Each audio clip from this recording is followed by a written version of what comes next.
მე-7 საუკუნის დასაწყისში წინა აზიის ასპარეზზე ორი იმპერია ეცილებოდა ერთმანეთს პირველობას. ირანი, რომელსაც სასანიანთა დინასტიის შაჰები განაგებდნენ და აღმოსავლეთ რომის იმპერია, ანუ ბიზანტია, რომლის ცენტრი ბოსფორის სრუტეზე ქალაქ კონსტანტინოპოლში იდო.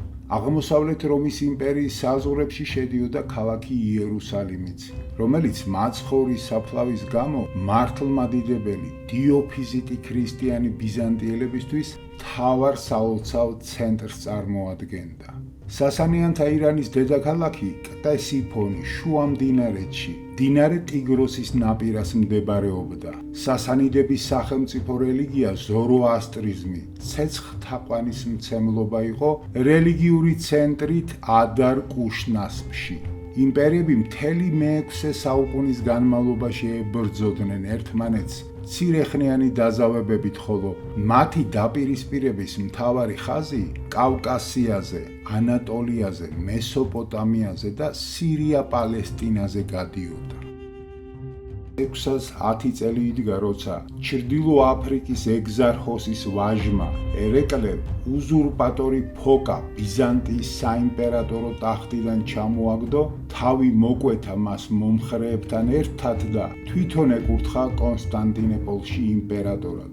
აღმოსავლეთ რომში მიმდინარე არეულობით ირანის შაჰმა ხოსრო მეორე ფარვიზმა ისარგებლა და დიდი არმიით შეიჭრა ბიზანტიის ტერიტორიაზე. სპარსელთა არმიამ ანატოლიაში წარმატებული ბრძოლების შემდეგ 611 წელს ანტიოქია აიღო, 613 წელს ქალაქი დამასკო, ხოლო 614 წელს იერუსალიმი დაიკავა ბრძოლით, სადაც მათ ქრისტიანულმა მოსახლეობამ გაუწია წინააღმდეგობა. იერუსალიმის აღებისას ირანელებმა 17,000 ქრისტიანი მოკლეს, ხოლო 35,000 ტყვედ წაასხეს.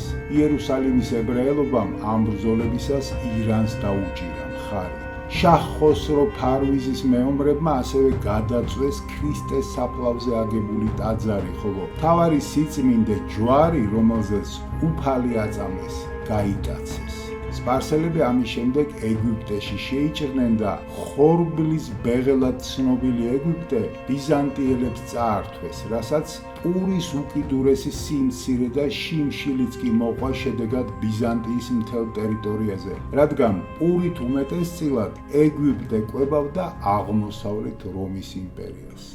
მაშინ სასანიანთა ირანის სახელმწიფო რელიგიას ზოროასტრიზმი, ცეცხლთაყვანისმცემლობა წარმოადგენდა და მოსახლეობის უდიდესი ნაწილი წმინდა ცეცხლს ეთაყვანებოდა.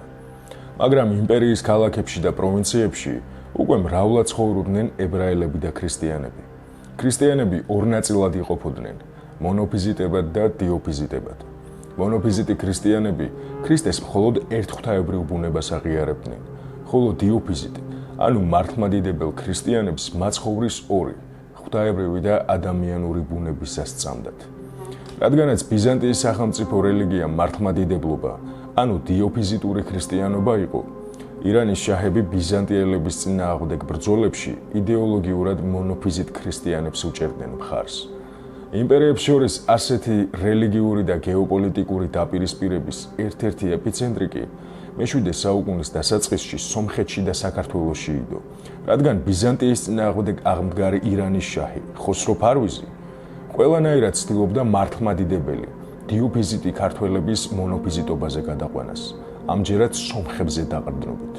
608 წლებში სომხეთის და ქართლის საეკლესიო მესვეურებს შორის ამ მყდარმა უთანხმოებამ, რომელიც ამ ეკლესიების საბოლოო განხეთქილებით დასრულდა, ცხადად გამოავლინა უთანხმოების დოგმატური და პოლიტიკური არსი. ბიზანტიის პოლიტიკით უკმაყოფილო და სპარსელებისგან წაქეზებული სომხები ტრადიციისამებრ მიემხრნენ მონოფიზიტობას, ხოლო ქართლის წარჩინებულებმა და სამღვდელოებამ მართლმადიდებლურ დიოფიზიტური ქრისტიანობის მხარე დაიჭირა, რაც ბიზანტიის მხარდაჭერას ნიშნავდა სპარსელების წინააღმდეგ. საქართველოს მე-7 საუკუნის დასაწყისში ასე გამოიყურებოდა.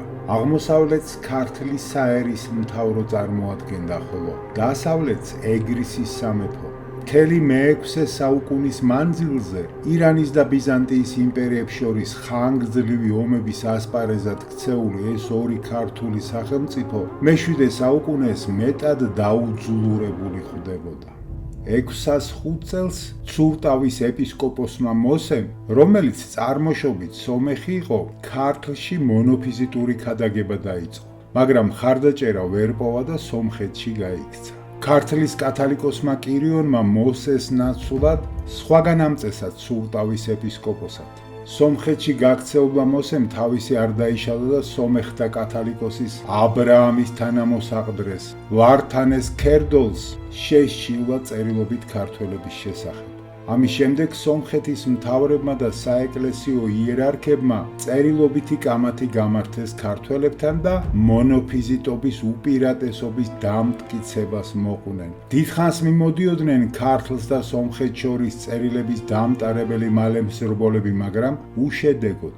ქართლის ერისმთავარ ადარნასეს, კათალიკოს კირიონს და დიდებულების უმეტესობას მონოფიზიტობის გაგონებაც აღარ უნდოდათ.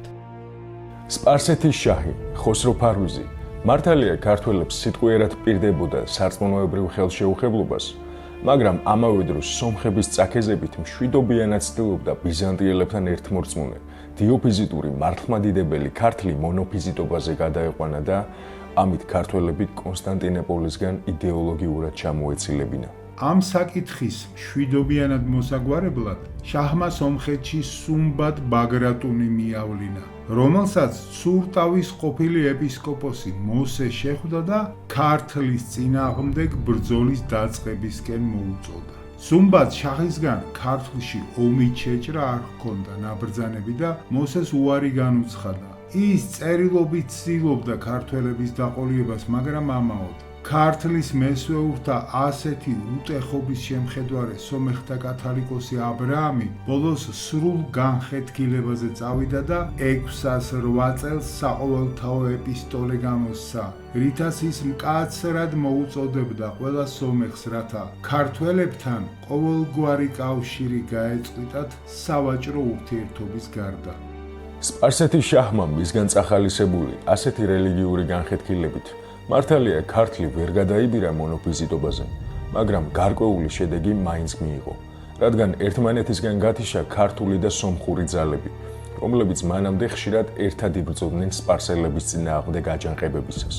შაჰ ხოსრო ფარვიზმა ირანის ტერიტორიაზე და მისი იმპერიის გავლენის ქვეშ მდებარე ქვეყნებში დიოფიზიტობას განაჩენი საბოლოოდ 614 წელს გამოუტანა, რადგან იერუსალიმის აღების შემდეგ საეკლესიო კრება მოიწვია და ბრძანებით დაადგინა, რომ ყველა ქრისტიანს, ვინც შაჰის ქვეშ შევრდომად ითვლებოდა, სომხური მონოფიზიტური სარწმუნოება უნდა ეღიარებინა.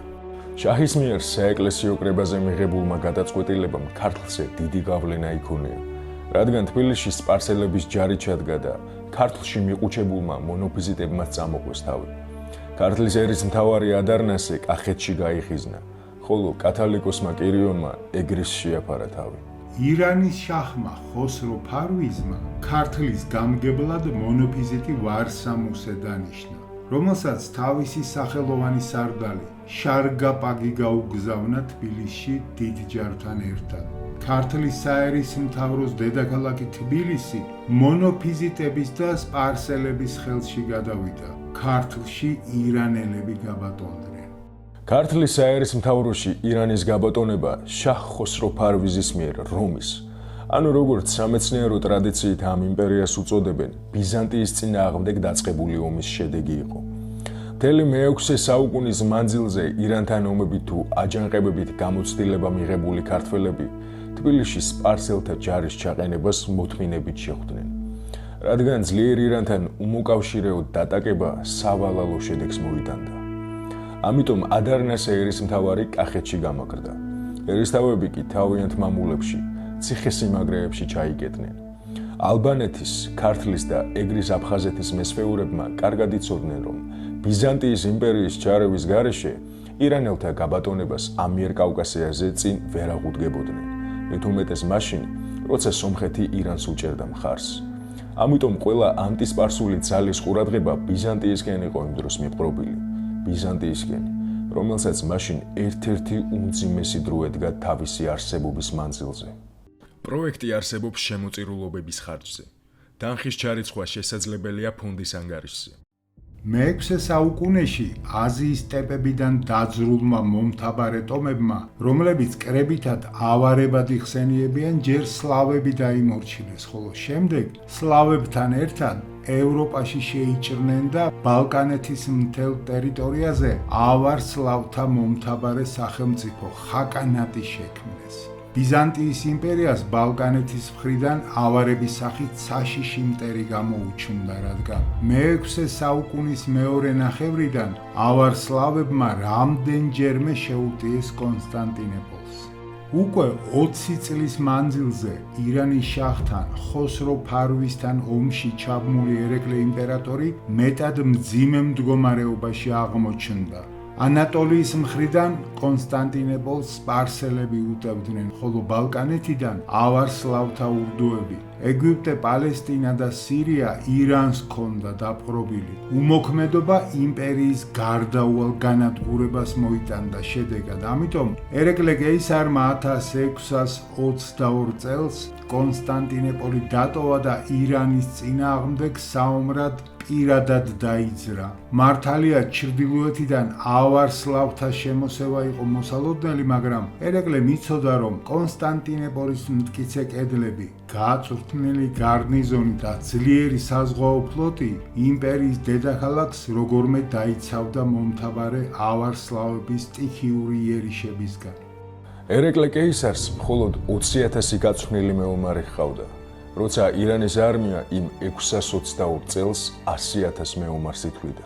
622 წელს ერეკლე კეისარმა სასტიკად დაამარცხა ირანელთა არმიის ერთი ნაწილი კაბადოკიაში და გამოსაზამთრებლად ქალაქ კესარიაში დადგა, მაგრამ სასწრაფოდ მოუწია კონსტანტინოპოლში დაბრუნება ავარ-სლავების შემოსევის გამო. ავარებთან ერეკლე მშვიდობა ფულით იყიდა და 624 წელს კესარიაში დაბრუნდა.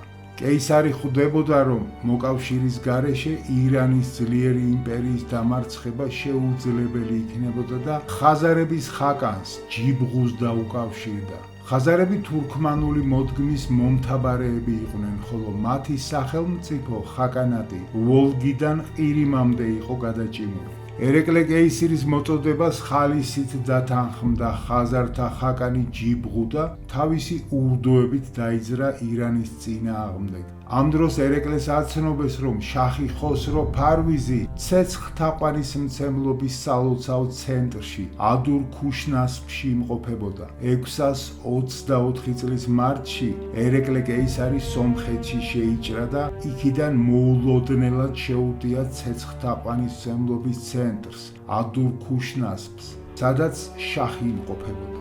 მოულოდნელობის ეფექტმა გაჭრა. შაჰ ხოსრო არ ელოდა თავდასხმას. ბრძოლა ივნისში მოხდა. სპარსელთა ჯარმა მძიმე დამარცხება იწვნია, ხოლო შაჰ ხოსრო ფარვიზი დედაქალაქ ქტესიფონში გაიქცა. ბიზანტიელებმა დაანგრიეს და გაძარცვეს ირანელთა რელიგიური ცენტრი ადურ ქუშნასპი. და ამით შაჰს სამაგიერო გადაუხადეს იერუსალიმში მაცხოვრის საფლავის გადაწვისთვის. 624 წლის ზამთარი ბიზანტიელთა არმიამ ჩრდილო ადარბადაგანში გაატარა. ერეკლეს იმედი ჰქონდა, რომ ხაზარები გაზაფხულზე მაინც შემოიჭრებოდნენ დარუბანთ ალბანეთის გზით ირანში. ერეკლე კეისარს 20,000-მდე კარგად გაწვრთნილი მეომრისგან შემდგარი ჯარი ჰყავდა, ხოლო ხოსრო შაჰის არმია 100,000 მეომარს ითვლიდა, რომელიც რამდენიმე დამოუკიდებელ ნაწილად ჰყავდა დანაწილებული. ამიტომ ერეკლე კეისარს ყოველ მათგანთან ცალ-ცალკე უხდებოდა ბრძოლა. იმ 624 წლის ზამთარში ჩრდილო ადარბადაგანში მდგარმა ბიზანტიელებისგან დამარცხებით გამწარებულმა ხოსრო შაჰმა სამი არმია გაგზავნა, რომლებიც 625 წელს სამი მხრიდან მიუახლოვდნენ ადარბადაგანში მდგარ ბიზანტიელებს. ერეკლე კეისარმა სამივე არმია ცალ-ცალკე გაანადგურა სამბრძოლაში. ამ სამი გამარჯვების შემდეგ კი 626 წელსვე ბიზანტიელებმა კიდევ ორჯერ დაამარცხეს ირანელთა ჯარები ანატოლიაში და ჩრდილოეთ სირიაში. ამასობაში ხაზარებმა ჯიბღუ-ხაკანის ძმისშვილის შათის სარდლობით მიწასთან გაასწორეს კავკასიონის გადმოსასვლელზე მდებარე ქალაქი დარუბანდი. კავკასიონი გადმოლახეს, გაძარცვეს ალბანეთი, შემდეგ ადარბადაგანი და პირი ქართლისკენ იბრუნეს. მოსე კალანკატვაცი ხაზართა ქართლში შემოჭრის შესახებ წერდა. დაიძრა ნიაღვარი მოვარდნილი და მდინარე ადიდებული ქართველთა ქვეყნისკენ. გარშემო ადგა და ალყა შემოარტყა ნებიერს, მოვაჭრესა და სახელგანთქმულ დიდ ქალაქ თბილისს.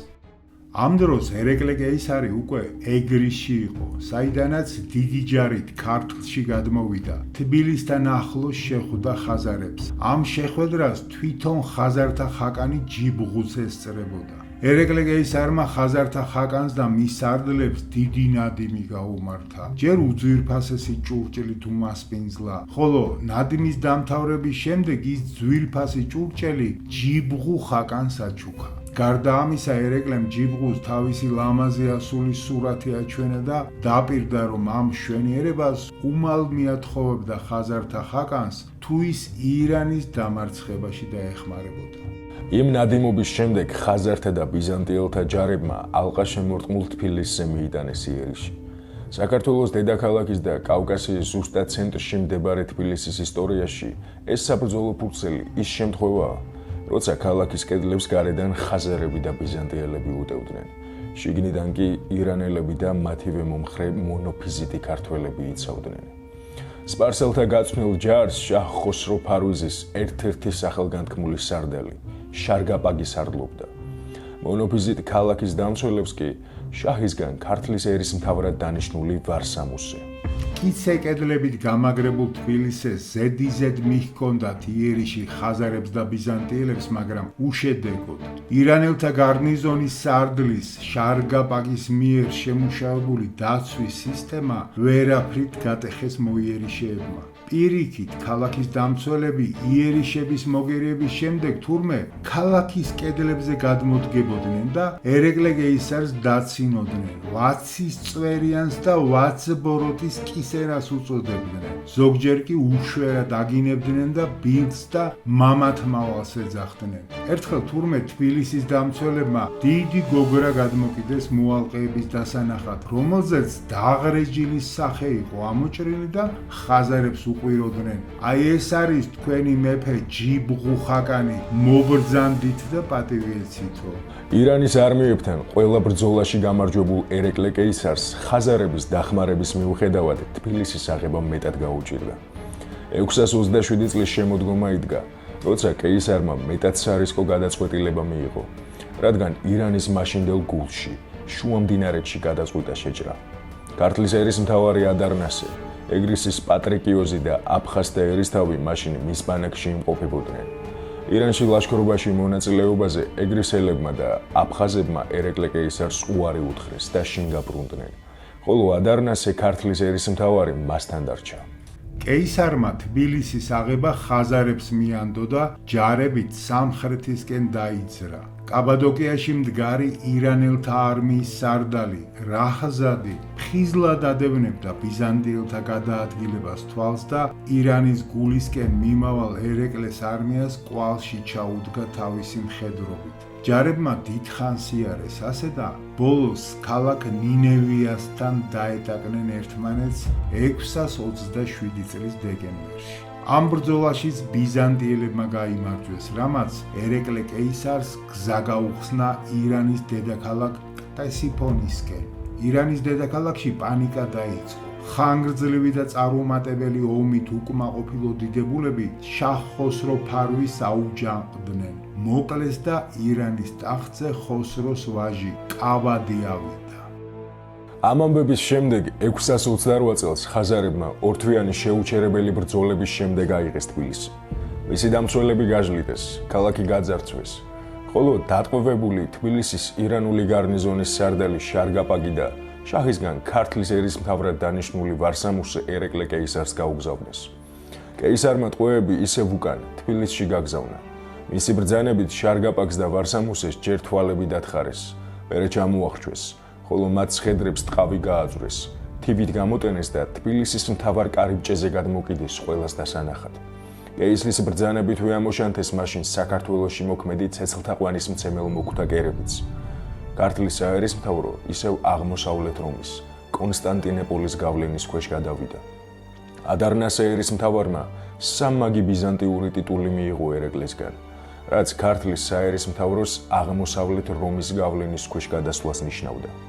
628 წელს გამარჯვებულმა ერეკლე კეისარმა და ირანის ტახტზე ახლა დასულმა კავადმა ზავი დადეს, რის მიხედვითაც რომის იმპერიის საზღვრებში დაბრუნდა სირია, პალესტინა და ეგვიპტე. კავადმა კეისარს იერუსალიმიდან 614 წელს გატაცებული ჯვარიც დაუბრუნა, რომელზეც მაცხოვარი აწამეს. აურაცხელი ნადავლით და უწმინდესი ჯვრით ხელდამშვენებული ბიზანტიელთა სახელოვანი არმია კონსტანტინოპოლში დაბრუნდა. მაცხოვრის ჯვარი ერთხანს სოფიის ტაძარში ესვენა, ხოლო შემდეგ ერეკლე კეისარმა ეს დიდი სიწმინდე კვლავ იერუსალიმს დაუბრუნა.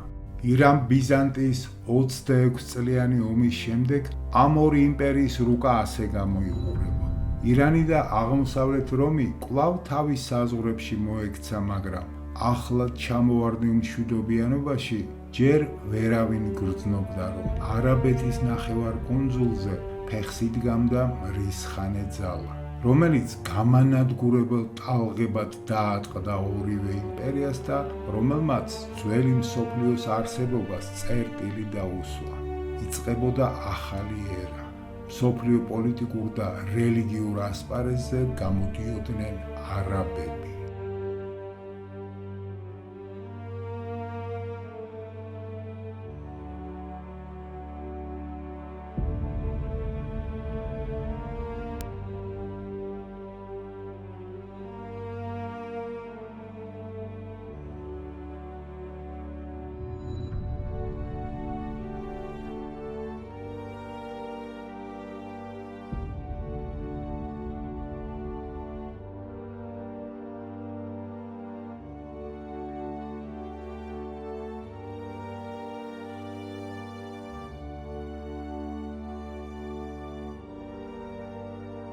ისტორია სარკეა.